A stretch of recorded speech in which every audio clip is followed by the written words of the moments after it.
Angola Prison, the dark past of America's largest death farm.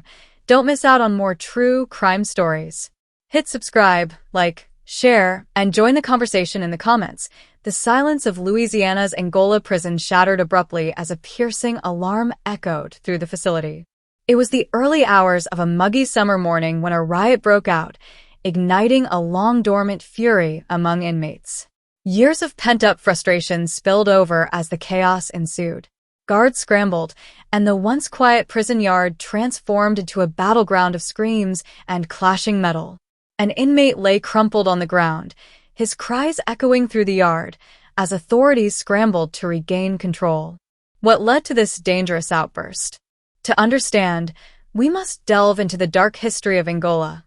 The once a plantation, now a prison shrouded in stories of abuse, corruption, and survival. The idea of what Angola represents, a testament to the brutality of the penal system, will unfold as we explore the lives of the men who call it home. Angola Prison, formerly known as the Louisiana State Penitentiary, stands on land where enslaved people once toiled. This history looms over the facility, casting a shadow on its operations. Today, it houses around 2,800 inmates, many serving life sentences for violent crimes. The prison is notorious not only for its brutal conditions but also for the Angola Rodeo, a sanctioned event where inmates compete in rodeo-style events before an audience, raising ethical questions about exploitation versus entertainment. The facility operates under a controversial system that blurs the line between punishment and profit. Inmates frequently work on the grounds, growing their own food under abhorrent conditions. Medical care is minimal, leading to widespread health problems and complaints about neglect. As tensions simmer among the inmates who live in fear of violence and abuse, the stage is set for an explosive confrontation. Inmates at Angola face daily struggles that most outsiders cannot comprehend. The morning routine begins with a harsh wake-up call, followed by roll call, often held in the unforgiving sun of the Louisiana heat. Guards wield power, and their relationships with inmates fluctuate wildly, marked by corruption and favoritism. Food issues plague the facility. Many report being served leftovers or spoiled meals, which leads to a sense of mistrust. An inmate once recounted the gut-wrenching moment he collapsed after eating contaminated food. Such incidents heighten tensions and create an atmosphere ripe for conflict. As inmates begin to bide their time in tight quarters, whispers spread of an impending rebellion. The combination of hopelessness and anger bubbles beneath the surface, setting the stage for a monumental showdown. Just as murmurs of a revolt gain traction, an unexpected incident sparks the fuse, sending shockwaves through the prison. The alarms blared violently again, this time announcing a surprise inspection. As guards roamed the cells, the atmosphere was thick with anxiety. Numerous cell doors were flung open, searching for contraband, but what they found was far more alarming. A hidden cache of weapons, makeshift knives and tools, had been stashed away by inmates, showcasing their desperate desire for power and control. Late-night discussions had turned into plans, and now the inspection revealed the seriousness of the inmates' resolve. As the guards apprehended suspects, an atmosphere of dread filled the yard. For inmates like Marcus, who had been incarcerated for nearly 2 decades, this was the culmination of years of witnessing abuse and neglect. With defenses lowered, inmates began to realize that their oppression had reached a breaking point, sparking fears of what could come next. The faint scent of rebellion lingered in the air, but just as hope ignited among them, the guards retaliated with increased force, tightening restrictions.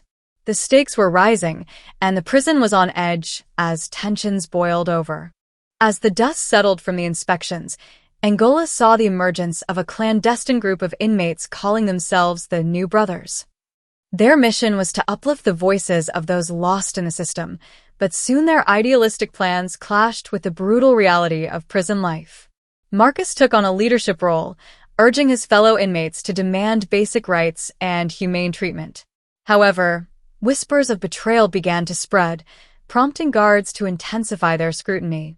With every movement monitored, the fragile unity among inmates teetered on the brink of collapse. Rumors circulated of a planned uprising, and the prison administration was preparing for countermeasures.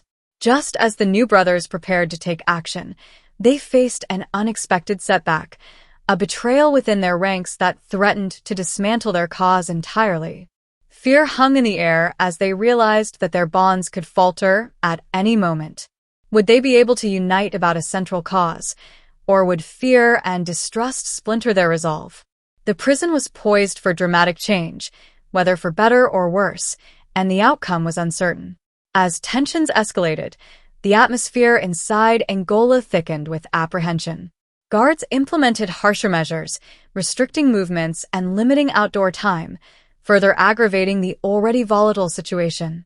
Inmates felt the walls closing in on them, leading to desperate acts of defiance. The facility sanctioned a series of search and seizure operations aimed at uncovering the leadership of the new brothers. As guards stormed cells, inmates braced themselves for confrontations, uncertain of what these encounters would yield. In a surprising turn, a guard revealed information about their operation to Marcus, offering a chance for a truce. The lines between inmate and guard became blurred as alliances formed in unexpected places.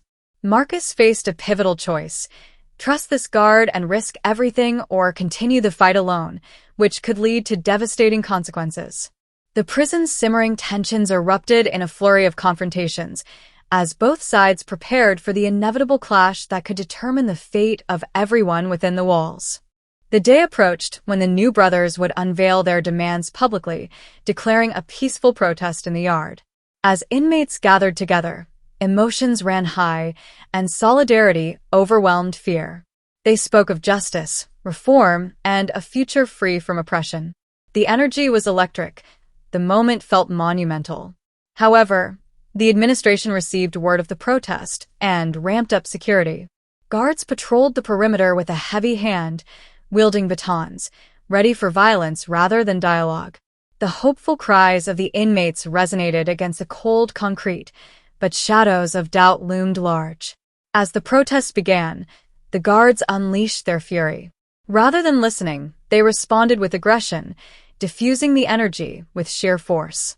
The peaceful gathering turned into chaos, with inmates facing a heavy-handed response, plunging the atmosphere into utter chaos.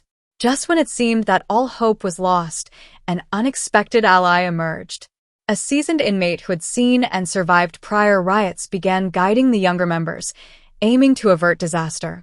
Would this new leadership help navigate them through despair, or would the uprising spiral into an uncontrollable tragedy? The outcome hung precariously in the balance, and the hour of reckoning had finally arrived. In the aftermath of the riot, the prison administration carried out relentless investigations, trying to single out the instigators while further suppressing the inmates. The repercussions of the protest were severe: deprivation of privileges, extended lockdowns, and isolation. All but the most loyal members of the New Brothers faced intense scrutiny and fear. Inside the prison, the mood fluctuated between hope and despair.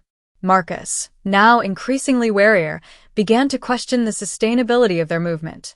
Conversations shifted from rebellion to survival as inmates adjusted to their new reality.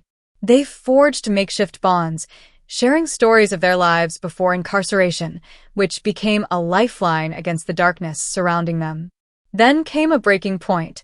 Leaked reports revealed that the prison administration had engaged in a scheme to hide the abuse taking place within the facility. Evidence emerged of falsified medical records and unjust disciplinary actions aimed at keeping the true conditions concealed from the public eye. These revelations fueled the anger simmering within the inmates. United by their suffering, a new wave of determination surged among the inmates as they began strategizing for what could be a turning point in their fight for dignity. Would this newfound focus unite them enough to bring about meaningful change? Or would the prison's retaliatory measures extinguish their drive once and for all? As the cycle of oppression continued, the atmosphere inside Angola Prison shifted from despair to action. The long-serving inmates, once disheartened, began to coalesce around their shared experiences and advocate for reform. Plans to finally confront the administration were put into place. In a dramatic turn of events, Marcus found himself with unexpected allies. local activists and legal advocates who sought to expose the prison's dark past and abusive practices. They aimed to bring awareness to the larger issues at play, leveraging the inmates' stories for change outside the prison walls. The coalition mobilized for a protest that extended beyond the prison walls, aiming to garner public support. As they prepared for this significant moment, the stakes soared. Angolan history was about to unfold anew, and the prison walls might finally see cracks of light breaking through the darkness. Just as the spotlight began to illuminate their path forward, events once again took a tumultuous turn, leaving everyone questioning whether real change could ever be achieved in a system built on oppression. The fight for justice had only just begun, but hope lingered, promising new beginnings in the world of darkness. With the fate of many hanging on the outcome, what would the future hold for not just Angola, but for all those whose stories had finally begun to be heard?